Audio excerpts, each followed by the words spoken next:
Education സെക്ടറും അതുപോലെ തന്നെ medical സെക്ടറൊക്കെയും വേൾഡിലെ തന്നെ ഏറ്റവും പവർഫുൾ ആയിട്ടുള്ള ഒരു ഡൊമെയിനാണ്. അപ്പോൾ ഇങ്ങനെയുള്ള ഡൊമെയിനുകളിൽ ഈ കഴിഞ്ഞ കാലങ്ങളിൽ ഉണ്ടായിരുന്ന ഗ്രോത്ത് എന്ന് പറയുന്നത് ടെക്നിക്കൽ ഇൻവോൾവ്മെൻറ്റും അതല്ലെങ്കിൽ വേൾഡ് വൈഡുള്ള നോളജ് ഷെയറിംഗ് ഒക്കെയും നമുക്ക് കാണാൻ പറ്റിയിട്ടുണ്ട്. അപ്പോൾ ഇങ്ങനെ നോക്കുമ്പോൾ ഒരു എഡ്ടെക് ഫീൽഡിൽ ഈ ടെക്ക് ഇംപ്ലിമെൻ്റ് ചെയ്യുന്നതിലൂടെ അതിൻ്റെ ഗ്രോത്തിനെ നമുക്ക് പെട്ടെന്ന് ഇമ്പ്രൂവ് ചെയ്യാൻ വേണ്ടിയിട്ട് സാധിച്ചിട്ടുണ്ട്.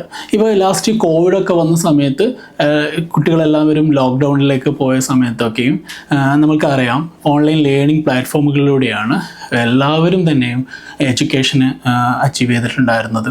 അപ്പോൾ ആ ഒരു സമയത്ത് നമ്മൾ ടെക്കിൽ ഭയങ്കരമായുള്ള ഗ്രോത്ത് ഉണ്ടായി. അപ്പോൾ ഹൈബ്രിഡ് ലേണിംഗ് പോലുള്ള മോഡലുകളൊക്കെയും ആക്റ്റീവായിട്ട് യൂസ് ചെയ്യാൻ തുടങ്ങി.